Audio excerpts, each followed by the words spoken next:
Hello and welcome to the MHG podcast. Look, I've been trying to think of a different way to bring this podcast in, something a bit more upbeat and cheerful maybe. Okay, so Stu's with me, as you all know by now. But I've got a new intro and I'm going to test it out, see what Stu thinks, if it's nice and bright and cheerful. So, what we'll now do is hello and welcome to the Mental Health Gaming Podcast. Interminable faculty socials become something of a delight. They would abscond to a quiet table and lose ourselves in a riveting discussion and passionate debate. Is that nice and snappy, Stu? Yeah, did you get that out of ChatGPT? No, I got it from a game we'll be talking about in a little bit. I think we should be leaning on ChatGPT to write most of our scripts for us, as if we have a script. Yes, yeah, who would actually get a script then? I know. The other one I could have gone for was, in the howling darkness of the end, men will become monsters, but hope will ride those courageous enough to carry the flame. Bloody hell. Who writes this stuff? Good lord. Well, it will all make sense. It will all make sense. Yeah, okay. Fair enough. Just quickly, before we do get going though, if I had any doubts about my ADHD, I think I put those to bed at the weekend, just gone. Because I don't think normal people decide on the Saturday night that the Sunday morning they're just going to drive up to the other end of the country to watch a 90-minute football game. Probably not that often. No. But yeah, no, we decided just to make an impromptu trip to Prenton Park in Tranmere to watch Liverpool women play on Saturday night, and decided to go Sunday morning and day trip it. That's really cool, though. It's nice. What's brilliant about that is that everyone's on board. Like, everyone gets excited and enthused about it. That's really cool. It's good to be able to do that. And we managed to convince Edith she was still only going training. Right up until she saw one of her friends in the pub beforehand. And it was, I tell you what, it was a brilliant game of football as well. Liverpool won a game they probably were never expected to win, and it was brilliant. Nice. And it was her first time at Prenton Park as well, which was nice. She's never actually been to Prenton Park before. We've done all the away games pretty much, bar one, but yeah, it was the first time at Prenton Park. Excellent. Yeah, it seems like she that had was a lovely. Great time. Yeah. Oh, it was brilliant. It was absolutely brilliant. But yeah, just wanted to get out there, just to show I'm a good football fan. Definitely. No, but that's really cool. It's always good to hear like people having a nice fun time as a family. I know that sounds really kind of sentimental, but it's good. It's just it's not easy to achieve, so it's good. No, it's needed. I mean, we go without for lots. The kids don't get much, unfortunately, because we can't really afford it. And do you know what? We're going to eat we're eating just plain pasta and shit for most of the following week and stuff like that. But it's worth it just to put smiles on the kids' faces, because it's, as we said before, it's not the kids' fault that the country's going to shit. No, most definitely not. No, bless them. Talking of shit, video games are shit. Are they? Yeah, some of them are. Apparently. That Tears of the Kingdom, 7 out of 10. Oh yeah, it's a 6 out of 10, probably all day for me. Oh no, it'll be good. Come on, we know it'll be good, but it's a 7 out of 10. I am really looking forward to it, but no, I don't have it, just for the benefit of the audience. So yeah, Brad is very unlikely to play it or play it much. Certainly within a reviewable time period. I am, but I haven't got it yet. So yes. By the time we talk about it, you'll already have made your mind up. Yeah, totally. Yes, if we do talk about it, it's not going to be in a classic kind of, oh, this is what it's like, and this is this, and this. It'll be more like what it makes me feel, rather than what the game is actually about. Yeah. And obviously, for the old engagement, we'll name this episode Tears of the Kingdom 7 out of 10. Yeah, absolutely. Yeah. I'd love to be to a stage where we're getting a DDoS attack because we gave a video game review score people don't agree with. Yeah. Means we've made it. True. That's very true. Let's aim. I need the clicks. Yeah, let's aim for that. Definitely. But hey, instead of games we haven't been playing, what have you been playing, Stu? Or, actually, wait, I can't remember the order we said. I think I said I'll go first. So, save me, Stu. Yeah. Awesome. So, what have you been playing? I've been delving into the world of inside computers, and the people that live inside the computers back in the 70s, yeah. I've been playing Tron Identity. Ah. Now, I don't mind Tron. Obviously, when I was younger, Tron was the coolest thing ever. Okay, neon suits with lights on them and light cycles and all that kind of thing. I think I even had a Tron video game that was based around the light cycles. That was really good. I played it on the Commodore with one of my uncles. It was brilliant. Yeah. And yeah, Tron's cool, but it's also not cool anymore, really. But when you put Mike Biffle in charge of a project, you kind of have to sit up and take notice. And Mike Biffle basically has made a Tron game. It's a detective visual novel type affair, which I won't say much about in terms of story, because again, it's one of those you've got to go into it as like knowing as little as possible to get the most out of the story. But it's got a lot of stuff to do with Tron in it because it's a Tron game. So if you know the lore of Tron, you're fairly caught up and stuff goes on and you do stuff and then there's mystery going on and it's a lot of visual novel, a lot of reading and decision making. And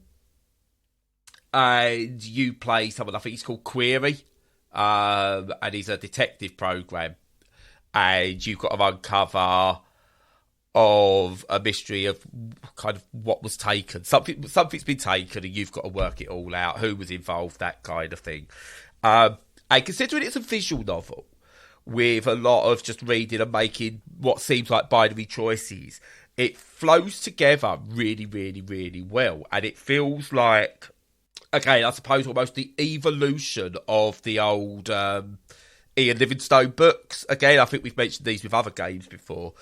It really feels like this is what those have evolved to. Yeah. But they feel a lot more coherent now because you've got the visuals and it's now clever ways of tying it all together. It doesn't feel very as much of, turn to page 15 and then read that and make decisions.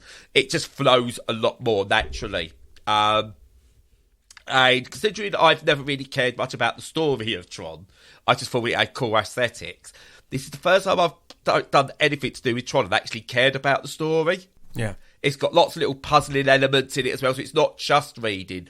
There's lots of little bits that keep you really engaged really, really well. And I'll say it again, Mike Biffle is one of my favourite developers, and he's done it again. Not his best title ever, but another licensed one he's done, following up John Wick, that just, it's brilliant. It does a really good job of what it's meant to do. Yeah, it's a really good, the Tron sort of IP, if you like. It's a really good platform for games, obviously, because the original film, people were playing games they were playing games in the real world. They went into the computers and then they were playing games in the virtual world. And yeah, the disc thing is great. That's the formation of a good game. The light cycle's even better.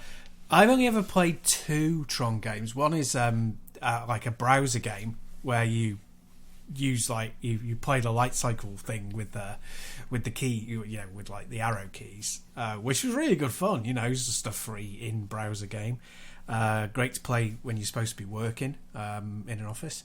And the other one was Tron 2.0, which came out decades ago on the PC and looks really lovely. I think it probably still looks lovely because it's very simple, but yeah, it's a rich ground. I don't think it's probably been exploited as well. I played the disc. I played 3. I played the disc one in the arcade. Yeah, as well. Yes, yeah. The one where you're both on different platforms. Yeah. And yeah. That one. Yeah. So it's fertile ground. I would never. I try every now and again to get into visual novels. I just can't do it. I just don't enjoy them at all. So I won't be touching this one. But I know it sounds like it's a good one.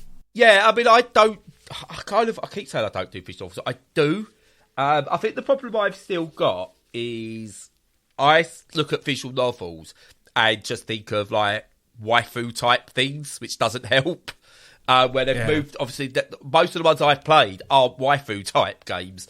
They've actually sort of like Coffee Talk, I think is absolutely brilliant.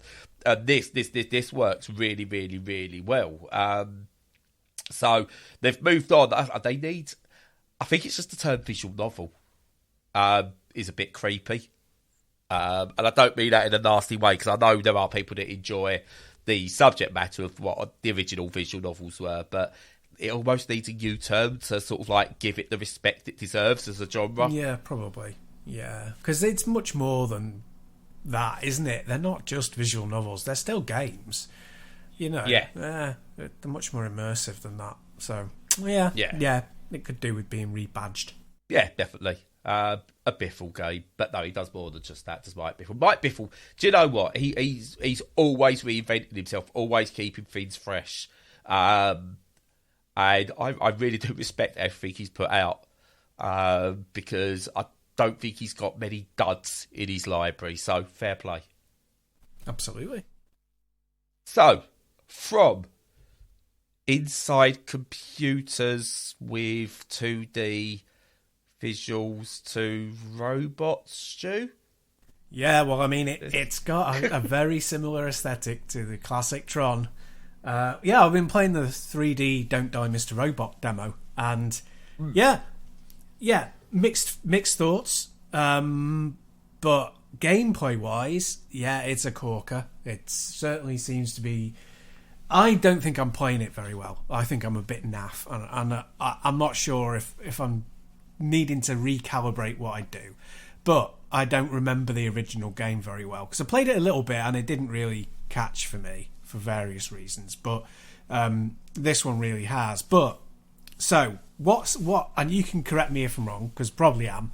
What seems to be different and the uniqueness of this, as it's essentially the same platform of game, is that your view is, because it's fully 3D and because you rotate the platform to view it, so the platform that you're on, so you're on a grid, but it's not grid based, it's just a platform. You have to move the camera around to see what's coming at you. You can't see the whole playfield at once, and there's vignetting, so that you can't even really use your peripheral vision. You have to shift the camera so that where you're going is going to be, in focus, and so that you can actually see it. Now, you can leave it fairly static, but you will get killed really fast. So there's this... It's really hard in a good way, but really, really hard, because you have to use your peripheral vision really well, but you have to also be really precise, and it's full analog movement, and you have to also shift the camera so that you're looking at what the threats are going to be. Now, all of that is really cool. It's very hard, but it's very engaging. It's really very tightly designed, and I'm really, really impressed with that design. But a couple of very, very big technical things. One is a design choice, not a aesthetic choice, but like a game design choice. One is a big technical thing. So the game design choice, there's no instant restart, and hopefully this is just the demo, because you can get into the arena and die in seconds. Yeah. And then you're going back to the menu and pressing play and seeing the intro and the intro to your character, and that's really slow. And it's not much, it's like 5 seconds, but you can die instantly. So there's a lot of that's really, really poor design. You need to have instant restart for a game like this.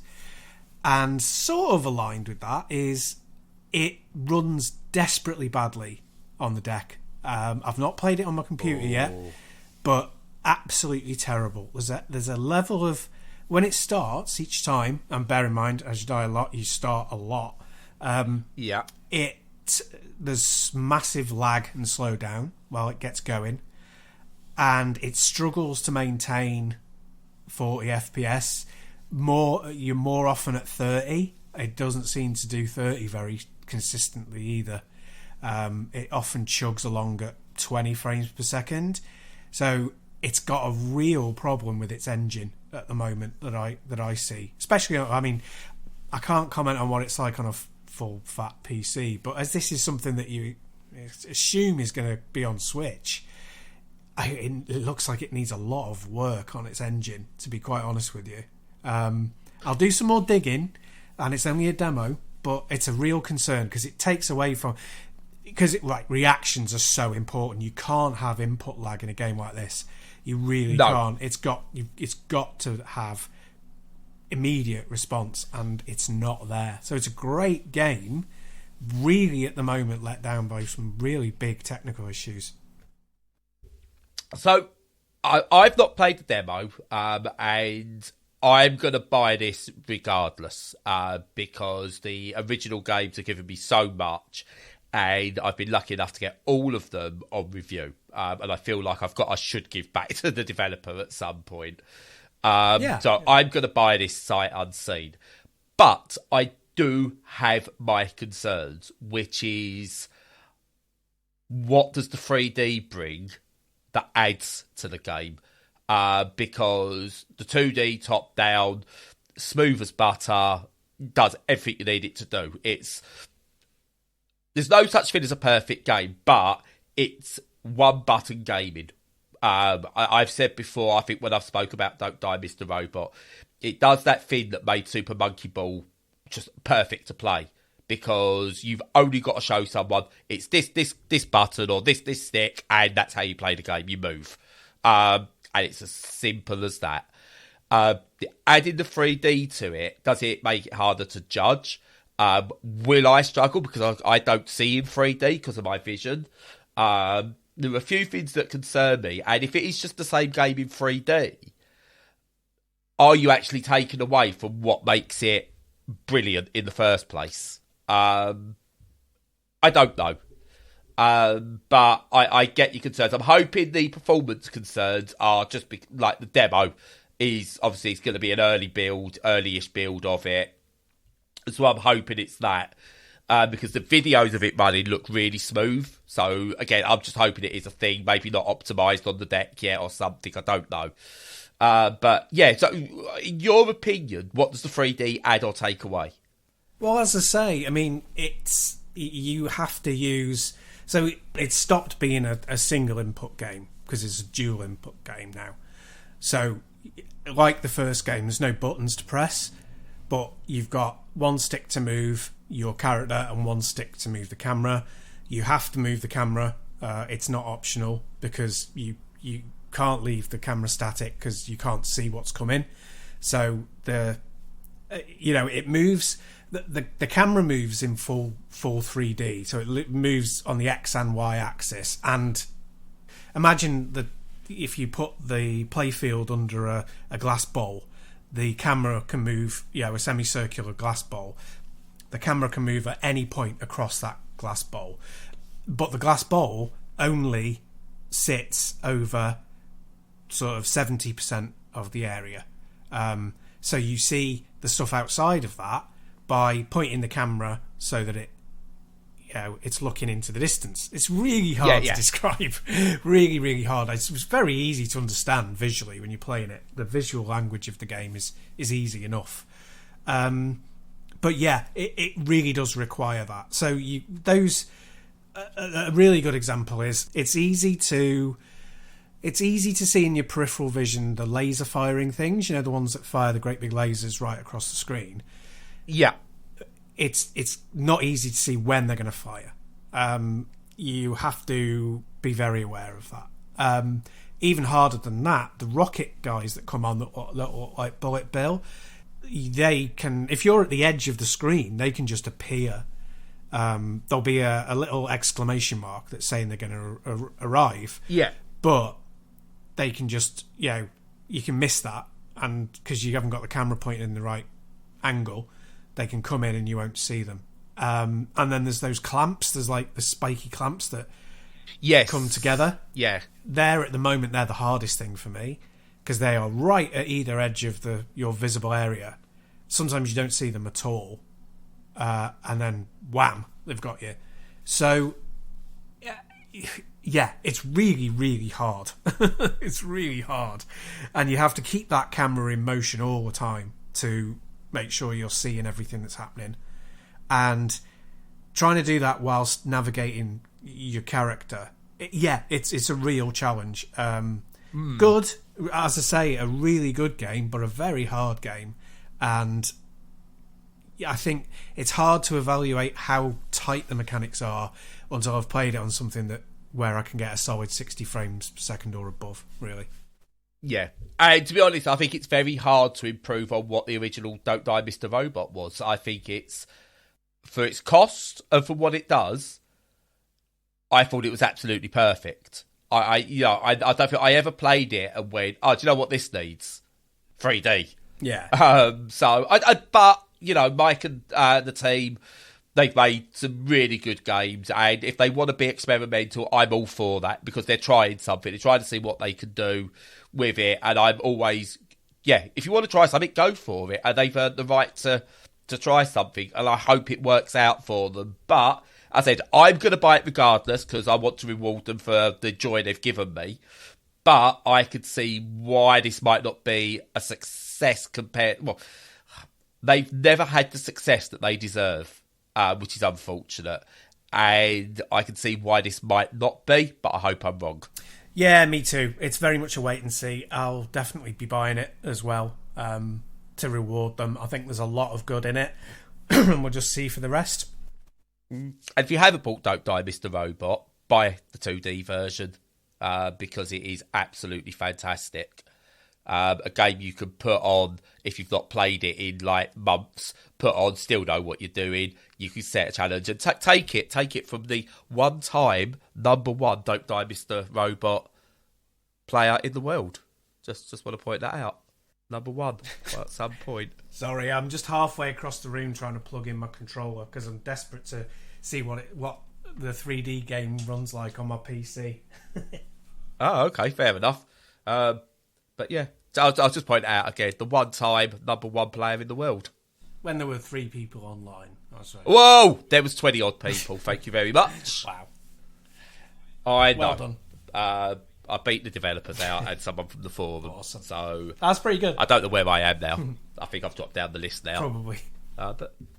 So, from the bright colours and visuals of 3D Don't Die Mr. Robot with loads of bright colourful fruit and monsters and robots and stuff like that, we're going to go down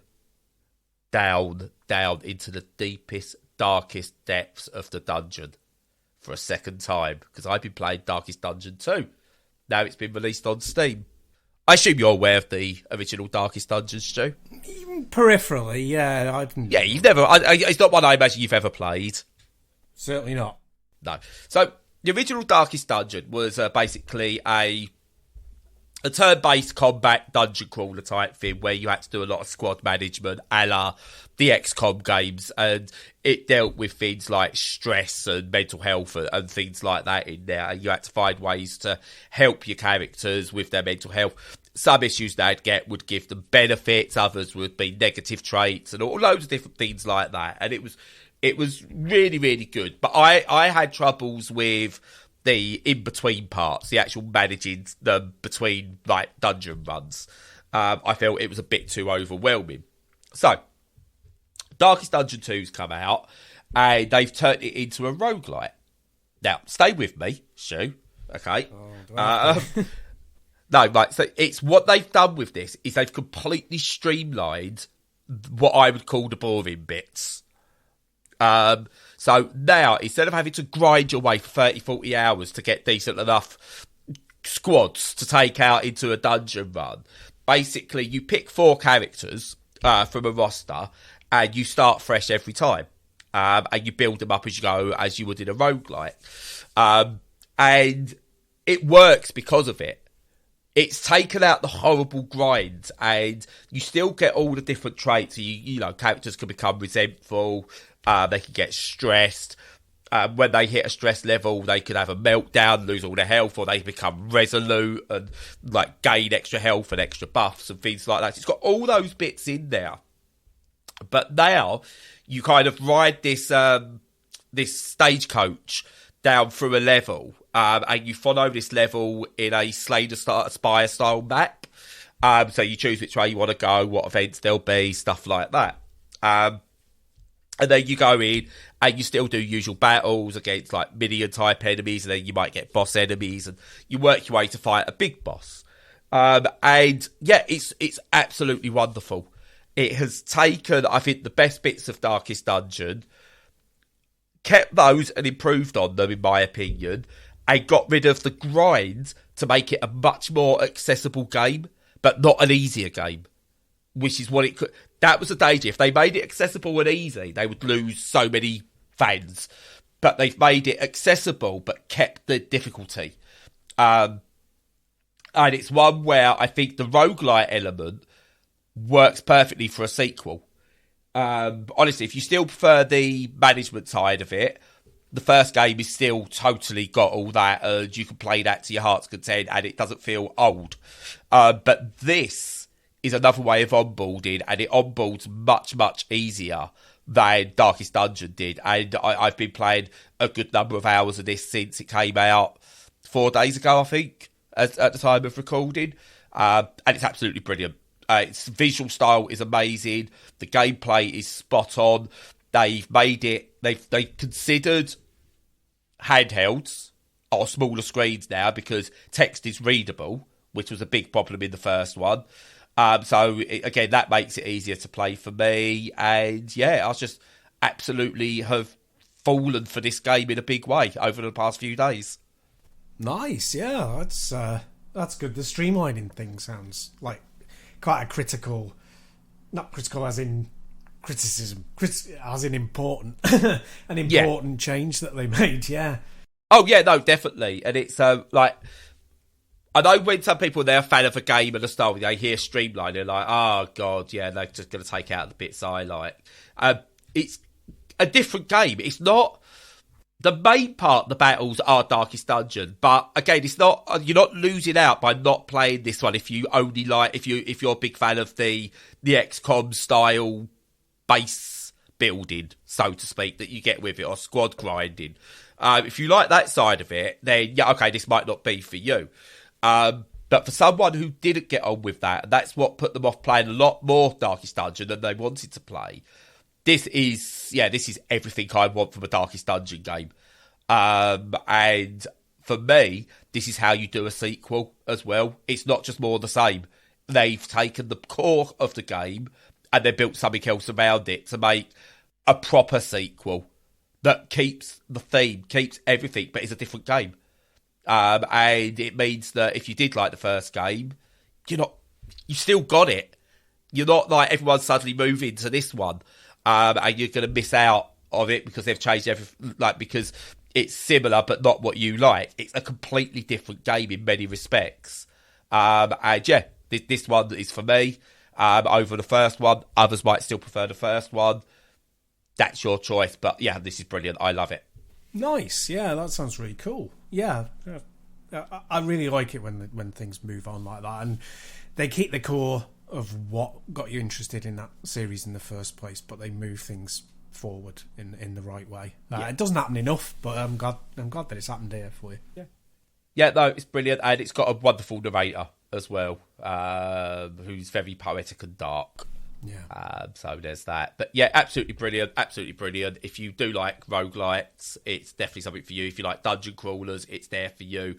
Tactics games, it's there for you.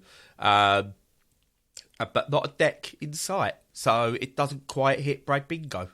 Ah, true. Not quite there yet. Maybe the next game. Yeah, definitely. So what you've been playing on your Walkman, Stu? That's a good segue. I like it. So on my Walkman, actually, just before we go on to that, I have just been playing 3D Don't Die Mr. Robot on my PC just to see what it's like. That's how interested I am, by the way. You are? You're doing it as well? No, I said that's how interested I am that you was playing a game while I was talking. Oh yeah, fascinated. But no, I'm still tracking it. I can multitask. Yeah, no, it's a lot. It's a lot better. Obviously, it runs smoother. It's still got judder when it starts up, but it's smooth when it's running. But it's much easier to see on my big screen. Like there seems to be more surface area, and not just because it's a bigger screen. So I'm gonna have to do a side by side comparison. But yeah, my initial thing is if you're buying it, don't expect to play it on the Steam Deck day one. Definitely not. Fair enough. Fair enough. But so what have you been playing on your cheap knockoff Iowa deck player? Yes. Cassette player. My cheap Iowa, From Argos. thingy. I did buy a Walkman. I saved up and got one when I was young. When I was about 16. I had whatever the cheapest one out of Index was, I think. Yeah. Most of the ones I had were like that. Yeah. But yeah, I remember it was... They were beasts, weren't they? They were. The proper Walkmen, were just so good. Like, from an engineering perspective, they were so good. They just lasted forever. Whereas your Iowa ones, they died. They were such false economy because they died after like a year. But before we get into the game, can I just go a bit Daily Mail GB news for a second? If you must. Do you know what? If you bought a Walkman out today, it'd have to be called a Walkperson because of the woke. Carry on. I like that. That's good. Yeah.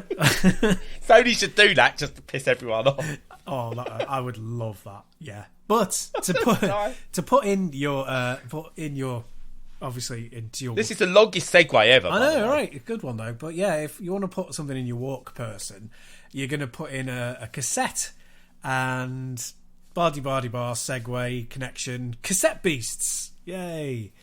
So yeah, we've been playing Cassette Beasts, haven't we? Unbeknownst to one another, just separately. Mm-hmm. Yeah, I can't really say a lot about it. It's Pokémon, but with a different skin, but in a good way, and it's all right. Much better. It's the best Pokémon game. I don't know what I expected from it, but I just find it really boring. But that's me. That's not the game. That's that sort of game, isn't it? You're not a big fan of. Yeah. The story's kind of like not there for me. Although the place is called New Wirral, which is amazing. I know, that made me laugh. That's astonishing. That is. So anyone who doesn't live in the UK, the Wirral is a peninsula that's sort of between Wales and Liverpool, and it's near where I live. And does it have a New Brighton in it? Yeah, New Brighton exists. New Brighton, it will have to be. New Brighton, yeah. So just having that name checked is really strange, but ace. So but what did you think of it? So basically, I look at this. This is what, if Game Freak actually cared to develop the original Pokemon system somewhat, this is what they could have ended up with. Because it's Pokemon but fresh. It does things that Pokemon doesn't. It doesn't feel stale. It is a Pokemon game in many, many ways. But also in other ways, it isn't. I played, like, when I was like 5, 10, 15 minutes into it, I was very much, oh yeah, this is Pokemon. An hour or so in, I was like forgetting that this is Pokemon style game. It was just its own game. And yes, it has many of the trappings, and you can't get away from the fact it's Pokemon with a different skin in many ways, but it is the best Pokemon for the last, let's say, 25 years. Yeah. Red, blue, yellow, those ones were all brilliant. They were at the time. And honestly, I don't think they've ever been bettered by Game Freak, personally. I still, every now and again, pop back to a very old save of Red that I've got. And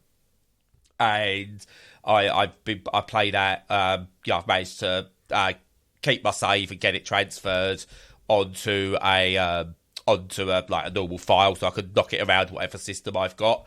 Still pop back to that. The other games, I never really bothered. Didn't really care too much because it was the same game. This, though, yeah, really, really like it. They have missed a trick, though, because you can fuse different Cassette Beasts together, and they didn't call it a mixtape, which I felt was disappointing. That is a shame. But that's my only criticism. They can do that for the sequel, if there's a sequel. Yeah, they can take that. Based on I think it's their Twitter, or it might have been on Steam, it looks like it's doing really, really well. Good numbers. So yeah, it would have been a 10 out of 10 for me, but because they didn't use mixtape, it's a 2 out of 10. I'm sorry. Oh god, yeah, drop right down the rankings. But yeah, no, it's lovely. Everything about it is charming. It does get dark in places, I will say that. Not like overly dark, like child's cartoon dark. But the battle system I think works really well. I felt like with Pokemon you could brute force your way through battles and not really care about a lot of it. Whereas this feels like it's got slightly extra layers and you have to consider your buffs and everything a little bit more.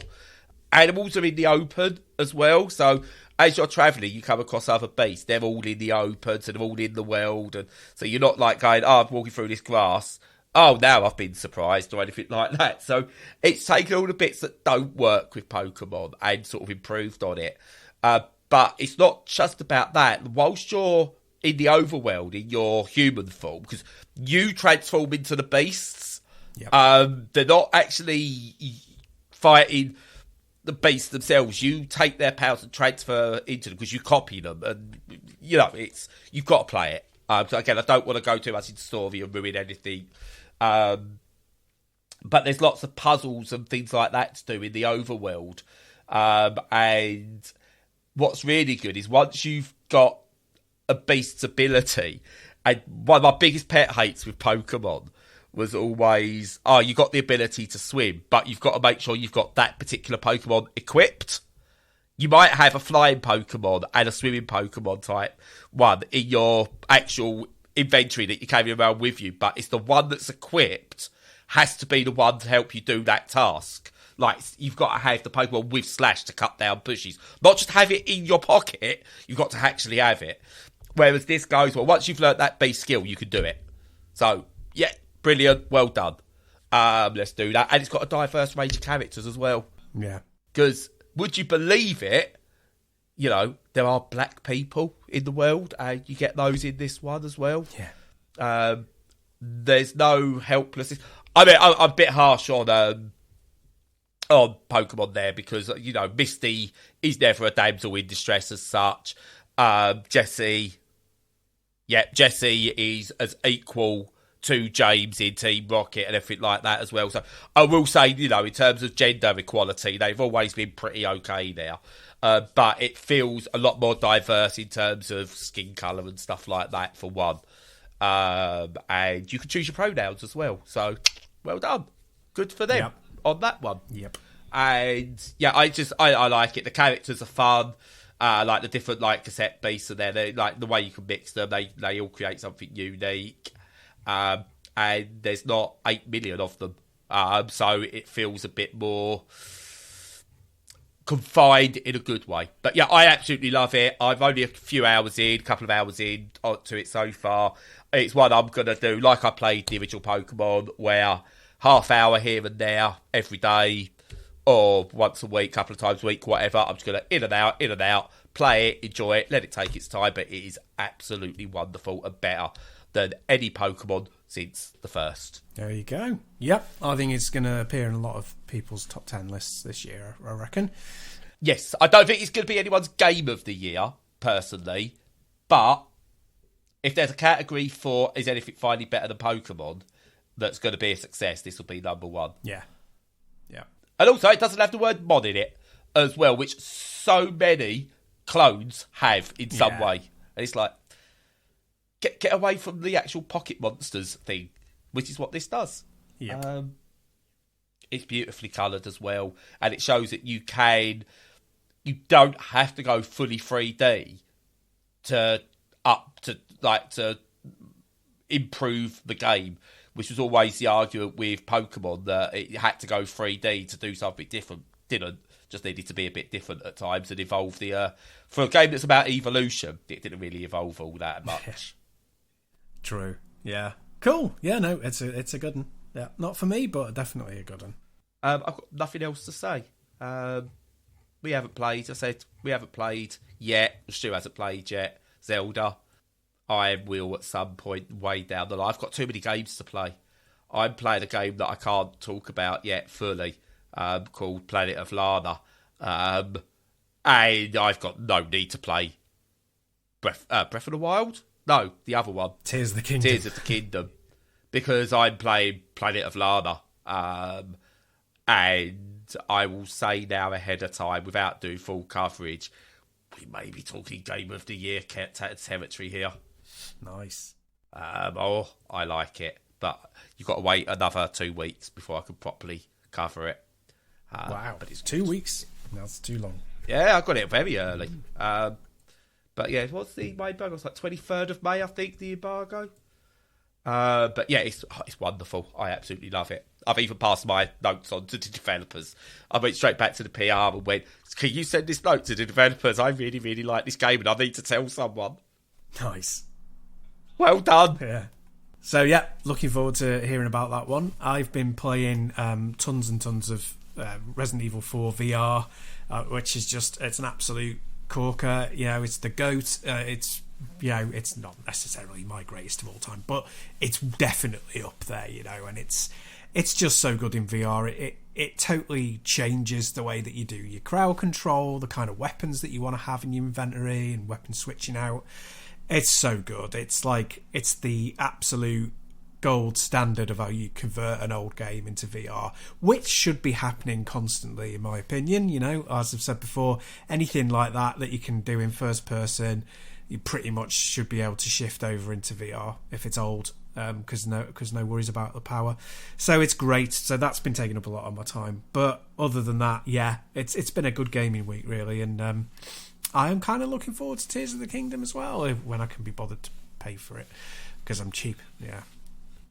Get Tears of the Kingdom out of the way, okay? Should have enough time, 2 weeks, if you hammer it every day.